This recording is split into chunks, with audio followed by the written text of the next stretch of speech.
3 ദിവസം കൊണ്ട് ലണ്ടൻ കാണാനുള്ള ഒരു ശ്രമമായിരുന്നു ഇത്. ആദ്യത്തെ ദിവസം ഞങ്ങൾ പോയത് ബക്കിംഗ്ഹാം പാലസിലേക്കായിരുന്നു. ബക്കിംഗ്ഹാം പാലസിൽ 3 ഗേറ്റ്സ് ഉണ്ട്. ആ ഗേറ്റ്സിലൂടെ നമുക്ക് പാലസ് കാണാം. അതിൻ്റെ അകത്ത് കുറേ ഗാർഡ്സ് ഇങ്ങനെ നിൽപ്പുണ്ട്. അപ്പോൾ ഗാർഡ് ചേഞ്ചിങ് സെറിമണി എന്ന് പറഞ്ഞിട്ട് അങ്ങനെ ഒരു സെറിമണിയൊക്കെ ഉണ്ട്. എന്തായാലും അന്നത്തെ ദിവസം അതില്ലായിരുന്നു. അതിൻ്റെ മുമ്പിൽ തന്നെ ഇങ്ങനെ ക്യൂൻ വിക്ടോറിയ മെമ്മോറിയൽ എന്ന് പറഞ്ഞിട്ട് ഒരു സ്റ്റാച്യു ഉണ്ട്. ഇത് ക്യൂൻ വിക്ടോറിയ മുമ്പിൽ നിന്ന് അതിൻ്റെ സ്റ്റാച്യുവിൻ്റെ മുമ്പിൽ നിന്നുള്ള ഒരു സീനാണ്. അതിൻ്റെ തൊട്ടടുത്ത് തന്നെയാണ് സെയിൻറ്റ് ജെയിംസ് പാർക്ക് എന്ന് പറയുന്നത്. ഈ കാണുന്ന കിളികളുടെയൊക്കെ കാലിൽ ഒരു ടാഗ് വെച്ചിട്ടുണ്ട് കേട്ടോ. എന്തിനാണെന്നറിയില്ല, പക്ഷേ ട്രാക്ക് ചെയ്യാനോ അങ്ങനെ എന്തെങ്കിലും ആയിരിക്കണം. അങ്ങനെ ഈ വഴി നടന്ന് ചെല്ലുമ്പോൾ അവിടെ നിന്ന് തന്നെ നമുക്ക് ലണ്ടനായി കാണാം. ലണ്ടനായി എന്ന് പറയുന്നത് ആ വട്ടത്തിൽ കാണുന്ന അതായിരുന്നു. അത് കഴിഞ്ഞ് ഞങ്ങൾ നടന്ന് വെസ്റ്റ്മിൻസ്റ്റർ അബിയിലേക്ക് പോകുന്ന വഴിയാണ്. ആ വഴിയിലാണ് ബേർഡ് കേജ് വാക്ക്. ഒരുപാട് സൈക്ലിസ്റ്റുകളൊക്കെ പോകുന്നുണ്ടായിരുന്നു. ഇതാണ് വെസ്റ്റ്മിൻസ്റ്റർ അബി. അതായത് രാജകുടുംബവുമായിട്ട് ബന്ധപ്പെട്ടിട്ടുള്ള എല്ലാ പരിപാടികളും നടക്കുന്നത് ഈ പള്ളിയിൽ വെച്ചിട്ടാണ്. ഇതിനകത്തേക്ക് അങ്ങനെ നമ്മൾ കയറ്റമൊന്നുമില്ല, ടിക്കറ്റും കാര്യങ്ങളൊക്കെ ഉണ്ട്. പിന്നീട് ഞങ്ങൾ കാണാൻ പോയത് ബിഗ് ബെൻ ആയിരുന്നു. ബിഗ് ബെൻ എന്ന് പറയുന്നത് ഒരു ക്ലോക്ക് ടവറാണ്. ഇത് ലണ്ടൻ്റെ ഒരു പ്രതീകമായിട്ട് കാണുന്നു. അതിന് തൊട്ട് ചുറ്റും കാണുന്ന ആ ബിൽഡിങ്ങുകളെല്ലാം തന്നെ ഗവൺമെൻറ് ഓഫീസുകളാണ് കേട്ടോ.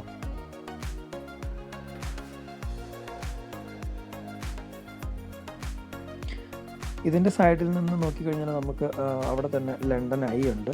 ആ കാണുന്ന റൗണ്ടിൽ കാണുന്ന അതാണ്. അപ്പോൾ അതിൻ്റെ അകത്ത് നമുക്ക് വേണമെങ്കിൽ കയറി കഴിഞ്ഞാൽ അതിൻ്റെ അകത്ത് ഇതിലൂടെ അതിങ്ങനെ റൗണ്ട് അടിക്കുമ്പോൾ നമുക്ക് സിറ്റി മുഴുവനും കാണാൻ പറ്റും. അത് കഴിഞ്ഞ് ഞങ്ങൾ ഗോൾഡൻ ജൂബിലി ബ്രിഡ്ജസ് എന്ന് പറയുന്ന ഒരു 3-4 ബ്രിഡ്ജ്, അതായത് റെയിലും അതുപോലെ നടക്കാനും അങ്ങനെയൊക്കെ പറ്റുന്ന ഒരു 3-4 ബ്രിഡ്ജ് ഒന്നിച്ചുള്ള ഒരിതാണ്.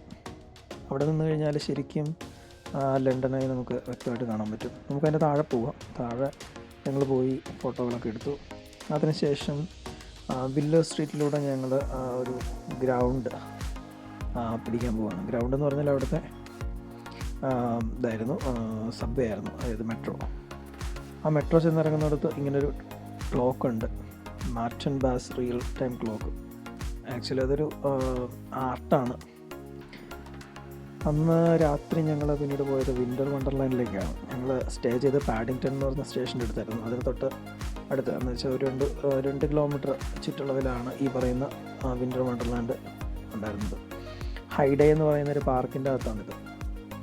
അതൊരു അത്യാവശ്യം വലിയൊരു പാർക്കാണ്. വലിയൊരു പാർക്ക്. ഇതിൻ്റെ അകത്തേക്ക് കയറുമ്പോൾ തന്നെ ഭയങ്കരമായിട്ട് നമുക്ക് കൗതുകം തോന്നും. കാരണം ലൈറ്റും കാര്യങ്ങളെല്ലാം നമ്മളൊരു മായിക ലോകത്തേക്ക് കയറുന്നത് പോലെയാണ്.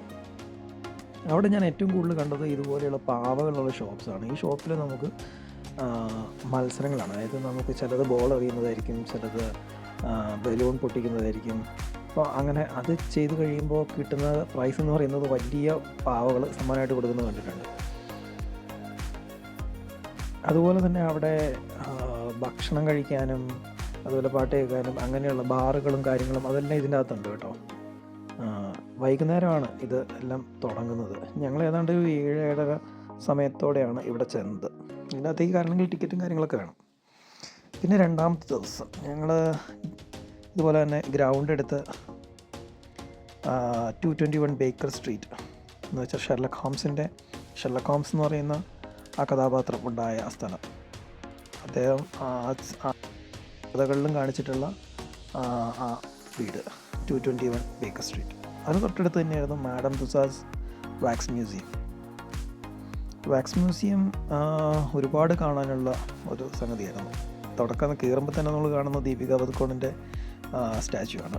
അത് കഴിഞ്ഞ് റോക്കിൻ്റെ സ്റ്റാച്യു, അവിടെ നിന്ന് നമുക്ക് ഫോട്ടോകളൊക്കെ എടുക്കാം. പിന്നെ അതുപോലെ തന്നെ ലൈറ്റ് വെച്ചിട്ട് അതിമനോഹരമായിട്ട് അലങ്കരിച്ചിട്ടുണ്ടായിരുന്നു.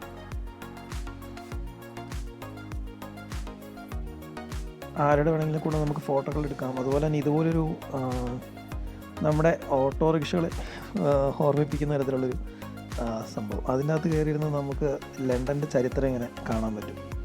അപ്പോൾ അത് ചുമ്മാ നമ്മളതിൻ്റെ കയറിയിരിക്കുമ്പോൾ തന്നെ അത് ഓരോ ഡയറക്ഷനിൽ തിരിഞ്ഞ് നമ്മളെ ആ ലണ്ടൻ്റെ ചരിത്രം ഇങ്ങനെ കാണിച്ചു തരും. അത് കുറച്ച് സമയം നീണ്ടു നിൽക്കുന്ന ഒരു അനുഭൂതിയായിരുന്നു.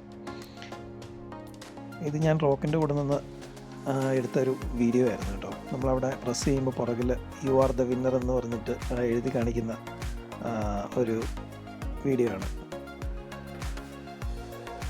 ഇതവിടെയുള്ളൊരു സ്കെയറി ഹൗസിലുള്ള ഒരു കാഴ്ചയാണ്. ഇതിൻ്റെ ശബ്ദമൊക്കെ ഭയങ്കര രസമായിരുന്നു. നമ്മളെ പേടിപ്പെടുത്തുന്ന പോലത്തെ ശബ്ദമായിരുന്നു. പുറകിൽ നിന്ന് ഒരാൾ വന്ന് കുത്തുന്ന ആ ഒരു കില്ലറിൻ്റെ ശബ്ദങ്ങളും കാര്യങ്ങളൊക്കെ ആയിരുന്നു.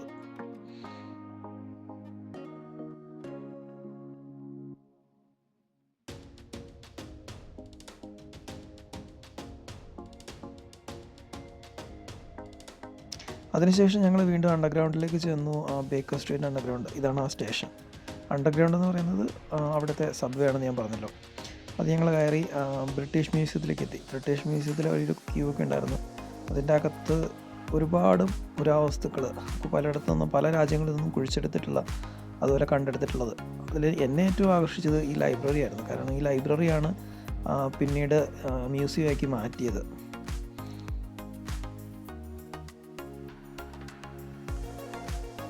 നമ്മൾ ഹാരി പോട്ടർ സിനിമകളിലൊക്കെ കണ്ടിട്ടുള്ള പോലത്തെ ലൈബ്രറികൾ. ശരിക്കും ആ കാണുന്ന ബുക്കുകളൊക്കെ റിയൽ തന്നെയാണ് കേട്ടോ. ഇപ്പോഴും അത് റിയലായിട്ടുള്ള ബുക്സ് തന്നെയാണ്. പക്ഷേ ഇത് ക്ലോസ്ഡ് ആണ്. ഇതാണ് അണ്ടർഗ്രൗണ്ടിലേക്ക് പോകുന്ന ഒരു എസ്കലേറ്റർ. അതായത് ഒരുപാട് ഇന്നലെ താഴേക്ക് ഇറങ്ങി ഇതുപോലെ തുരങ്കങ്ങളിലൂടെ സഞ്ചരിച്ചിട്ടാണ് നമ്മൾ സ്റ്റേഷനിലേക്ക് എത്തുന്നത്. ഇത് ഞങ്ങൾ ഗ്രീനിച്ചിലേക്ക് പോകാനായിട്ട് കയറാനായിട്ട് പോയ അണ്ടർഗ്രൗണ്ടാണിത്. ഈ ട്രെയിൻ വന്ന് നിർത്തുന്നു. ട്രെയിനല്ല, അണ്ടർഗ്രൗണ്ട് എന്ന് തന്നെ പറയും. നിർത്തുന്നു, നമ്മളതിൽ കയറി പോകുന്നു. അപ്പോൾ ചുറ്റും, അതായത് കൂടുതൽ ഭാഗവും ഭൂമിയുടെ അടിയിലൂടെയാണ് പോകുന്നത്. അപ്പോൾ ഈ ഗ്രീനിച്ച് എന്ന് പറയുന്ന ഈ സിറ്റി, ഇത് ഒരുപാട് ദൂരമായത് കാരണം മുകളിലൂടെയുള്ള കാഴ്ചകൾ നമുക്ക് കാണാമായിരുന്നു അണ്ടർഗ്രൗണ്ടിലിരുന്നാലും. ഗ്രീനിച്ച്, അതായത് റോയൽ ഒബ്സർവേറ്ററിലേക്ക് പോകുന്ന വഴിയാണിത്. ഒരു വലിയൊരു പാർക്കിലൂടെയാണ് പോകുന്നത്. അതിന് തൊട്ടപ്പുറത്തൊരു കുന്നുണ്ട്. ആ കുന്നിൻ്റെ മുകളിലാണ് ഈ കാണുന്ന ഗ്രീനിച്ച് ലൈൻ, അതായത് പ്രൈം മെറീഡിയൻ. 3 മെറീഡിയൻസ് ഉണ്ട് ഇവിടെ. അതിൽ നമ്മൾ ഉപയോഗിക്കുന്നത് പ്രൈം മെറീഡിയൻ, ഗ്രീനിച്ച് ലൈൻ എന്നൊക്കെ നമ്മൾ പണ്ട് പഠിച്ചിട്ടുള്ള ഇതായിരുന്നു. ഇവിടെ ഒരു മ്യൂസിയം ഉണ്ട്. ഈ മ്യൂസിയത്തിൻ്റെ അകത്ത് എന്താണ് മെറീഡിയൻ, അങ്ങനെയുള്ള കാര്യങ്ങളും അതുപോലെ ഒരു ടെലസ്കോപ്പും കാര്യങ്ങളൊക്കെ അവിടെ സ്ഥാപിച്ചിട്ടുണ്ട്. അപ്പോൾ വരുന്ന സന്ദർശകർക്ക് അത് കാണാൻ സാധിക്കും. ഇതായിരുന്നു കേട്ടോ ആ ടെലസ്കോപ്പ്. ഏറ്റവും മുകളിലാണിത് സ്ഥാപിച്ചിരിക്കുന്നത് ഒബ്സർവേറ്ററിയുടെ. വർക്കിംഗ് ഒന്നുമില്ല, എനിക്ക് തോന്നുന്നു ജസ്റ്റ് കാണാനായിട്ട് മാത്രം വെച്ചിരിക്കുന്നതാണ്. 3 മെറീഡിയൻസ് ആണ് ഇതിൻ്റെ അകത്ത് കാണിച്ചിരിക്കുന്നത്. അതിൽ ഐറിസ് മെറീഡിയനാണ് നമ്മൾ പറയുന്ന ഗ്രീനിച്ച് ലൈൻ എന്ന് പറയുന്നത്. അതായത് പണ്ട് ഇവിടെ നിന്നായിരുന്നു കപ്പലുകൾക്കും മറ്റും സമയം കൊടുത്തിരുന്നത്. ഏതാണ്ട് എനിക്ക് തോന്നുന്നു 1 മണി അങ്ങനെ എന്തൊരു സമയമുണ്ട്. ആ സമയത്ത് കറക്റ്റ് ഇവിടെ നിന്ന് സമയം സെൻഡ് ചെയ്യും. അപ്പോൾ കപ്പലുകൾക്കത് സ്വീകരിച്ചിട്ട് അതനുസരിച്ച് അവരുടെ സമയങ്ങളും കാര്യങ്ങളും ക്രമീകരിക്കാമായിരുന്നു. ഐറിസ് മെറീഡിയൻ ലൈൻ, ഈ ലൈനിൻ്റെ അകത്ത് ഇതാണ് നമ്മുടെ ഗ്രീനിച്ച് ലൈൻ. അപ്പോൾ ഈ ലൈൻ ആ ബിൽഡിങ്ങിൻ്റെ അകത്തു നിന്നാണ് സ്റ്റാർട്ട് ചെയ്യുന്നത്. ബിൽഡിങ്ങിൻ്റെ അകത്തുനിന്ന് സ്റ്റാർട്ട് ചെയ്തിട്ട് അതിങ്ങനെ നീളത്തിൽ ഇങ്ങനെ വെച്ചിരിക്കുകയാണ്. അപ്പോൾ അതിൽ നമ്മുടെ ഓരോ രാജ്യങ്ങളുടെയും ഓരോ സ്ഥലങ്ങളുടെയും അക്ഷാംശവും രേഖാംശവും ഡിഗ്രിയിൽ അവിടെ രേഖപ്പെടുത്തി വെച്ചിട്ടുണ്ടായിരുന്നു.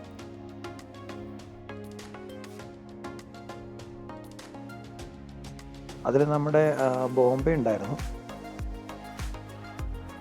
അവിടെ താഴെ ഒരു ഗോൾഡൻ ലെറ്റേഴ്സിൽ ഇങ്ങനെ കാണാം നമുക്ക് ഓരോ രാജ്യങ്ങളുടെ പേരും കാര്യങ്ങളെല്ലാം.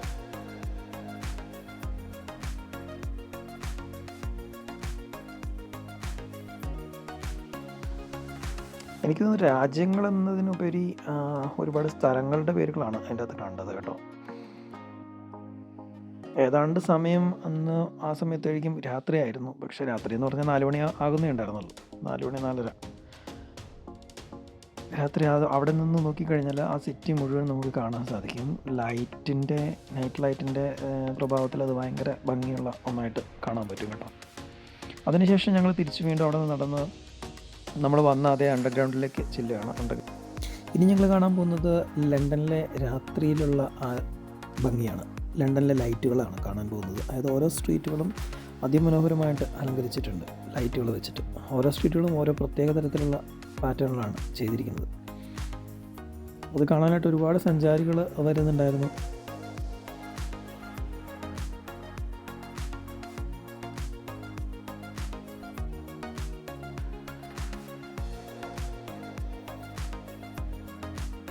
ഇത് ഡൈവർ എന്ന് പറയുന്നൊരു കമ്പനിയുടെ സ്ട്രീറ്റായിരുന്നു. ആ സ്ട്രീറ്റിലായിരുന്നു അവരാണ് ഈ സ്ട്രീറ്റ് അലങ്കരിച്ചിരിക്കുന്നത്. അവരുടെ ചിഹ്നങ്ങളും കാര്യങ്ങളൊക്കെയാണ് ഈ കൊടുത്തിരിക്കുന്നത്. ഇതൊക്കെ നമ്മൾ കാണുന്നതിൽ ഒരുപാട് വലിപ്പമുള്ള അലങ്കാരങ്ങളാണ്. അതിലൂടെ പോകുമ്പോൾ നമ്മൾ കാണുന്ന ഒരു ഹോട്ടലിന് മുമ്പിൽ നിർത്തിയിട്ടിരിക്കുന്ന ഒരു കാറ്. പിന്നീടുള്ളതാണ് എവർ ആഫ്റ്റർ ഗാർഡ്. അതായത് ക്യാൻസർ പേഷ്യൻസിന് വേണ്ടിയിട്ട് ഫണ്ട് സമാഹരിക്കുന്ന ഒരു സംവിധാനമാണ്. നമുക്കും വേണമെങ്കിൽ ഈ ലൈറ്റ് നമുക്കിവിടെ സ്പോൺസർ ചെയ്യാം. ഇത് ആ സമയത്ത് അതിലൂടെ സഞ്ചാരികളെയും കൊണ്ടുപോകുന്ന ഒരു റിക്ഷ, നമ്മുടെ ഇന്ത്യയിലുണ്ടായിരുന്ന കുട്ടി റിക്ഷ, അതിൻ്റെ മോട്ടോർ വേർഷൻ.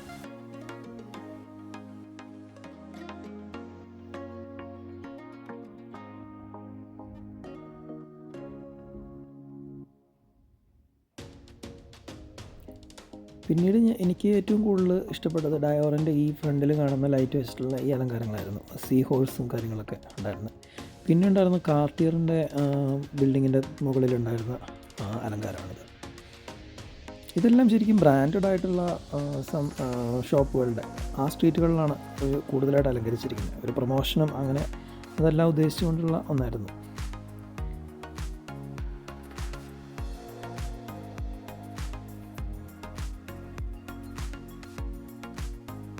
ലണ്ടനിലെ ഭൂരിഭാഗം ബസ്സുകളും ഡബിൾ ഡെക്കേഴ്സ് ആയിരുന്നു. പിന്നെ അത് ചുവന്ന നിറത്തിലുള്ളതായിരുന്നു. അത് ആണെങ്കിൽ അത് പോകുന്നത് കാണുമ്പോൾ തന്നെ ഒരു പ്രത്യേക ഒരു ഭംഗിയാണ് കേട്ടോ. പിന്നീട് ഞങ്ങൾ ട്രാഫൽഗാർ സ്ക്വയർ എന്ന് പറഞ്ഞിട്ട് ഈ സ്ക്വയറിലേക്ക് വന്നു. ഇവിടെയാണ് നാഷണൽ ഗാലറി ഉള്ളത്. ഇതിന് നേരെ ഓപ്പോസിറ്റ് ആയിട്ടാണ് ആ ഗാലറി. അപ്പോൾ ഗാലറിയിൽ പെയിൻറ്റിങ്സും അങ്ങനെയുള്ള കാര്യങ്ങളെല്ലാം അവിടെ നമുക്ക് കാണാൻ പറ്റും. പക്ഷേ ഗാലറിയുടെ തൊട്ട് മുമ്പിൽ തന്നെ ഒരു ക്രിസ്മസ് മാർക്കറ്റ് ഓപ്പൺ ചെയ്തിട്ടുണ്ടായിരുന്നു കേട്ടോ. അപ്പോൾ അവിടെ നമുക്ക് ഭക്ഷണവും കാര്യങ്ങളും അങ്ങനെയുള്ളതെല്ലാം അവൈലബിൾ ആയിരുന്നു. കരകൗശല വസ്തുക്കൾ, സോവനിയേഴ്സ്.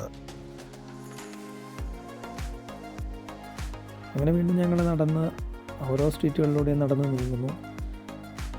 ഒരുപാട് ലൈറ്റും കാര്യങ്ങളൊക്കെ നമുക്ക് കാണാൻ പറ്റും, മരങ്ങളിലൂടെയും അവിടെ ഇവിടെയൊക്കെ തൂക്കിയിട്ടിരിക്കുന്നത്. പിന്നീട് ഞങ്ങൾ ചെന്നത് ഇങ്ങനെയുള്ള ബ്രാൻഡഡ് ഷോറൂംസിൻ്റെ വേറൊരു സ്ക്വയറിലേക്കാണ്. അവിടെ കണ്ടത് പണ്ട് ചെറുപ്പത്തിലൊക്കെ കളിക്കാൻ ആഗ്രഹിച്ചിട്ടുള്ള ലിഗോ എന്ന് പറയുന്ന ഈ കാണുന്ന ഷോപ്പ്. അതിൻ്റെ അകത്ത് ഒരുപാട് രൂപങ്ങൾ ഉണ്ടാക്കി വെച്ചിട്ടുണ്ട്. ആ കാണുന്ന ബിഗ് ബെന്നിൻ്റെ രൂപം ഉണ്ടാക്കി വെച്ചിരിക്കുന്നതാണ്. ബിഗ് ബെൻ എന്ന് പറഞ്ഞാൽ നമ്മൾ കുറച്ച് മുമ്പ് കണ്ട ആ ഒരു ലണ്ടൻ്റെ പ്രതീകം.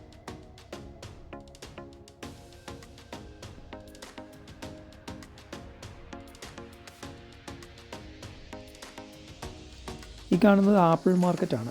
കോവൻറ്റ് ഗാർഡൻ്റെ അകത്തുള്ള അതാണ് കോവൻറ്റ് ഗാർഡൻ മാർക്കറ്റ്. കോവൻറ്റ് ഗാർഡൻ എന്ന് പറയുന്ന ആ ഒരു ഏരിയ, അതിനെ മൊത്തം പറയുന്നൊരു പേരാണ്. ലണ്ടൻ ട്രാൻസ്പോർട്ട് മ്യൂസിയം അത് ഇതിൻ്റെ അകത്താണ് സ്ഥിതി ചെയ്യുന്നത്.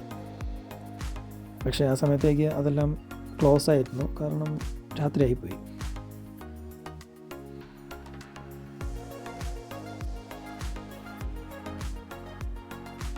പിന്നീട് ഞങ്ങൾ പോയ വഴിക്ക് 7 ടൈൽസ് മാർക്കറ്റ് എന്ന് പറഞ്ഞാൽ അത് ശരിക്കും ഫുഡിന് വേണ്ടി മാത്രം ചെയ്തിരിക്കുന്നത്. 20ഓളം കടകളുണ്ട് ഇതിൻ്റെ അകത്ത്. അപ്പോൾ വ്യത്യസ്ത തരം ഫുഡുകളൊക്കെ കഴിക്കാനായിട്ട് വേണ്ടി മാത്രം ചെയ്തിരിക്കുന്ന ഒരു മാൾ പോലെയുള്ള ഒരു സ്ഥലമാണ്. ടോട്ടൻ കോട്ട് റോഡ് സ്റ്റേഷൻ്റെ തൊട്ട് മുമ്പിലുള്ള ഈ സംഭവം ഞെട്ടിച്ചു കളഞ്ഞു.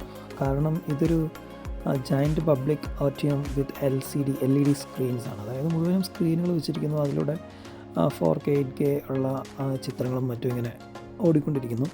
പക്ഷേ ഇത് പുറത്തുനിന്ന് നോക്കിക്കഴിഞ്ഞാൽ അങ്ങനെ ഒരു സംഭവം അവിടെ ഉണ്ടെന്ന് പോലും നമുക്ക് മനസ്സിലാവില്ല. അത് കയറി കഴിഞ്ഞാലേ കാണും. അതൊരു മായിക ലോകം പോലെയാണ്. അതിനുശേഷം ഞങ്ങൾ 3-ാമത്തെ ദിവസം രാവിലെ ലുക്ക് ഔട്ട് എന്ന് പറഞ്ഞിട്ട്, അതായത് ലണ്ടൻ മുഴുവൻ കാണാനായിട്ട് പറ്റുന്ന തരത്തിലുള്ള ബിൽഡിങ്ങാണ് ലുക്ക് ഔട്ട് എന്നുള്ള പേരിലുള്ളത്. അത് 49ാം നിലയാണെന്ന് തോന്നുന്നു. 49ാം നിലയുടെ മുകളിൽ കയറിയിട്ട് ഞങ്ങൾ ലണ്ടൻ മുഴുവൻ കാണുകയാണ്. ശരിക്കും ടവർ ബ്രിഡ്ജ് അങ്ങനെയുള്ള കാര്യങ്ങൾ, അതുപോലെ ഉള്ള ബിൽഡിങ്ങുകളും കാര്യങ്ങളെല്ലാം അതിൻ്റെ മുകളിൽ കാണാൻ പറ്റും. കാരണം ഇതുവരെ ഞങ്ങൾ ടവർ ബ്രിഡ്ജിൽ പോയില്ല. ആ കാണുന്നതാണ് ടവർ ബ്രിഡ്ജ്. ഇവിടെ നിന്ന് തന്നെ അത് കാണുമ്പോൾ തന്നെ എനിക്ക് ഒരുപാട് അതിശയമായിരുന്നു. താഴെ പോയി കാണാനുള്ള ആഗ്രഹം വീണ്ടും വീണ്ടും കൂടി വന്നു. ഈ കാണുന്നതാണ് തേംസ് നദി. നമ്മൾ തേംസ് നദിയുടെ ചുറ്റുമാണ് ഈ പറയുന്ന ലണ്ടൻ സിറ്റി കിടക്കുന്നത്. തേംസ് നദിയിലൂടെ ബോട്ടുകളും കുഞ്ഞു കുഞ്ഞു കപ്പലുകളൊക്കെ അതിലൂടെയൊക്കെ പാസ് ചെയ്ത് പോകുന്നത് നമുക്ക് കാണാം. അത് കഴിഞ്ഞ് ഈ കാണുന്ന തൊട്ട് അടുത്ത് നിൽക്കുന്ന ആ ബിൽഡിങ്ങിൻ്റെ മുകളിലേക്ക് ഞാനത് നോക്കി. ഇതിലും ഉയരമുള്ള ഒരു ബിൽഡിംഗ് ആയിരുന്നു അത്.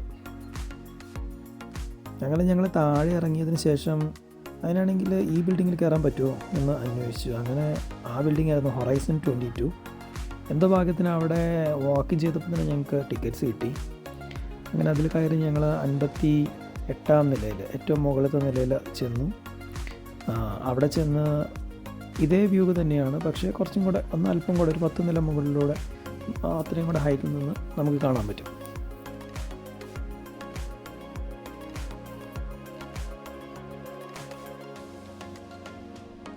ഈ കാണുന്ന ബിൽഡിങ്ങാണ് ലണ്ടനിലെ ഏറ്റവും ഉയരം കൂടിയ ബിൽഡിംഗ്. അതായത് ഒരു പിരമിഡ് പോലെ കൂർത്ത് മുന്നോടുകൂടി നിൽക്കുന്ന ഈ ബിൽഡിംഗ്, ഈ കാണുന്ന ബിൽഡിങ്ങാണ് ഷാഡ് എന്നാണ് അതിൻ്റെ പേര്.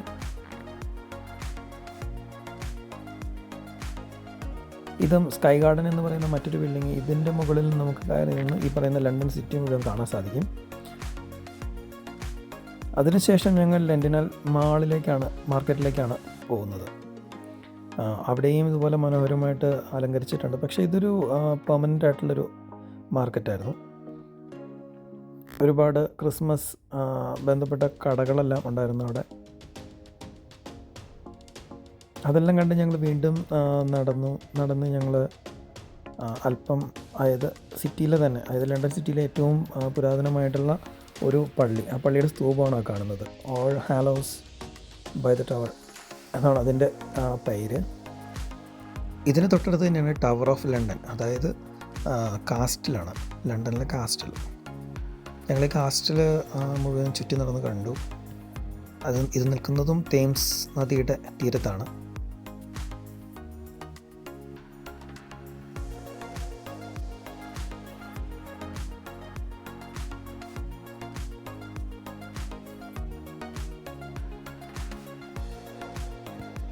ലണ്ടനിലെ തന്നെ ഏറ്റവും ഉയരം കൂടിയ കെട്ടിടം എന്ന് പറയുന്ന ഷാഡാണ് ഇതിൻ്റെ തൊട്ടരികിൽ കാണുന്ന സ്തൂപം. അതിനുശേഷം ഞാൻ ഒരുപാട് കാണാൻ ആഗ്രഹിച്ചിരുന്ന ടവർ ബ്രിഡ്ജ്. ഞാൻ വിചാരിച്ചിരുന്നത് ലണ്ടൻ ബ്രിഡ്ജ് എന്നുള്ളതായിരുന്നു ഇതിൻ്റെ പേരെന്നായിരുന്നു. പക്ഷേ ടവർ ബ്രിഡ്ജാണ് ഇതിൻ്റെ പേര്. ടവർ ബ്രിഡ്ജ് എന്നാണ്. ടവർ ബ്രിഡ്ജിൻ്റെ മുകളിലൂടെ നമുക്ക് കയറി വേണമെങ്കിൽ നടക്കാൻ സാധിക്കും. അതുപോലെ താഴെ കൂടെയും ഇങ്ങനെ നടക്കാനായിട്ട് നടപ്പാതകളുണ്ട്. അപ്പോൾ അതിൽ 2 സൈഡിലും നിന്ന് നമുക്ക് കാണാം. ഞങ്ങളൊരു സൈഡിൽ നിന്നപ്പോൾ ഭയങ്കരമായിട്ട് സൂര്യപ്രകാശം ആയതുകൊണ്ട് ഞങ്ങൾ അപ്പുറത്തെ സൈഡിൽ പോയി. അതുപോലെ തന്നെ ഇതിൻ്റെ താഴെ കൂടെയുള്ള സൈഡിൽ ഒരുപാട് ക്രിസ്മസ് മാർക്കറ്റുകളും ഷോപ്പുകളും കാര്യങ്ങളെല്ലാം ഉണ്ട് കേട്ടോ. അപ്പോൾ അവിടെ നമുക്ക് ഭക്ഷണങ്ങളൊക്കെ കഴിക്കാം, സാധനങ്ങൾ മേടിക്കാം, സോവനീഴ്സും കാര്യങ്ങളെല്ലാം വാങ്ങിക്കാം. ടവർ ബ്രിഡ്ജിൻ്റെ അപ്പുറത്തെ വശത്തൂടെ ഞങ്ങൾ ഇറങ്ങി തേംസ് നദിയുടെ കരയിലൂടെ നടന്ന് ഞങ്ങൾ അടുത്ത സ്ഥലത്തേക്ക് പോയി. അതാണ് ഈ കാണുന്ന ബ്രിഡ്ജാണ് ലണ്ടൻ ബ്രിഡ്ജ്. അത് കഴിഞ്ഞ് വരുന്ന ഈ ബ്രിഡ്ജാണ് മില്ലേനിയം ബ്രിഡ്ജ്. മില്ലേനിയം ബ്രിഡ്ജിൻ്റെ മുകളിലൂടെ നടന്ന് നമുക്ക് തൊട്ട് അപ്പുറത്തേക്ക് കിടക്കാം. ഈ പാലത്തിൻ്റെ തൊട്ടപ്പുറത്ത് കാണുന്ന അതാണ് സെയിൻറ്റ് പോൾസ് കത്തീഡ്രൽ. പാലത്തിലൂടെ കിടന്ന് നമുക്ക് വേണമെങ്കിൽ അവിടെ പോയി കാഴ്ചകളൊക്കെ കാണാൻ പറ്റും. ഇവിടെ നിന്ന് കഴിഞ്ഞാൽ മറ്റ് പാലങ്ങളും നമുക്ക് കാണാൻ സാധിക്കും കേട്ടോ. അതിനുശേഷം ഞങ്ങൾ പതുക്കെ അതിലൂടെ നടന്ന് അടുത്ത സ്ഥലത്തേക്ക് പോയി. അത് ഗ്രാഫിറ്റി ടണലായിരുന്നു. പക്ഷേ ഗ്രാഫിറ്റി ടണലിലേക്ക് നമ്മൾ ഗ്രൗണ്ടൊക്കെ എടുത്ത്, അതായത് സബ്വേ ഒക്കെ എടുത്ത് ആണ് പോയത്. അവിടെ ചെന്നപ്പോഴേക്കും രാത്രി ആയിട്ടുണ്ടായിരുന്നു. എന്നാലും അവിടെയൊക്കെ മുഴുവനും വെളിച്ചമൊക്കെ സജ്ജീകരിച്ചിട്ടുണ്ടായിരുന്നു. ഇപ്പോഴും അവിടെ ഗ്രാഫിറ്റി ചെയ്യുന്ന കുറേ കലാകാരന്മാരെ കാണാൻ പറ്റി കേട്ടോ. നല്ല പെയിൻറ്റിൻ്റെ മണം കൂടെ ഉണ്ടായിരുന്നു അവിടെ. ഇത് ഒരുപാട് നീളത്തിൽ കിടക്കുന്നതാണ്. അതുപോലെ തന്നെ അതിൻ്റെ ഇടയ്ക്ക് തന്നെ ഒരുപാട് സബ്ബായിട്ട് ഉള്ളിലേക്ക് കയറി പോകുന്ന തുരങ്കങ്ങളുമുണ്ട്. അവിടെയൊക്കെ ഇങ്ങനെ ഗ്രാഫിറ്റി വെച്ച് ചിത്രങ്ങളൊക്കെ വരച്ച് വെച്ചിട്ടുണ്ട്.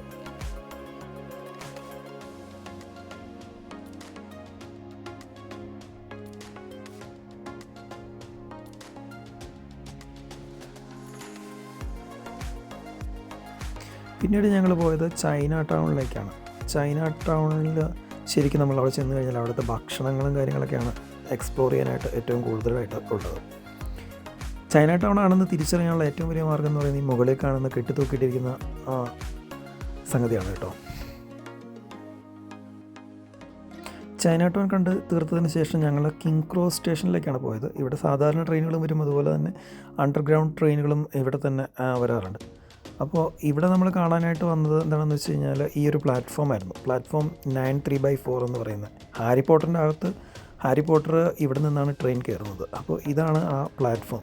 ഒരുപാട് പേര് അവിടെ ഫോട്ടോ എടുക്കാനായിട്ട് തിങ്ങിക്കൂടി നിൽക്കുന്നുണ്ടായിരുന്നു. അതിന് തൊട്ടടുത്ത് തന്നെ ഒരു ഹാരി പോട്ടറിൻ്റെ ഒരു ഷോപ്പും ഉണ്ട് കേട്ടോ. ശരിക്കും അതൊരു ടൂറിസ്റ്റ് പ്ലേസ് പോലെ അവർ സെറ്റ് ചെയ്തിരിക്കുകയാണ്. ഇവിടെ വന്നു കഴിഞ്ഞാൽ അവർ ഫോട്ടോ എടുത്തു തരും, നമുക്ക് വേണമെങ്കിൽ ഫോട്ടോ എടുക്കാം, പക്ഷേ ക്യൂ നിൽക്കണം. ഒരു 10-45 മിനിറ്റോളം എങ്കിലും ക്യൂ നിന്നാലേ നമുക്ക് അവിടെ പോയി ഫോട്ടോ എടുക്കാനായിട്ട് സാധിക്കുകയുള്ളൂ. അങ്ങനെ 3 ദിവസത്തെ കാഴ്ചകളൊക്കെ കണ്ട് ഞങ്ങൾ പതിയെ ലണ്ടനിൽ നിന്ന് യാത്ര തിരിച്ചു.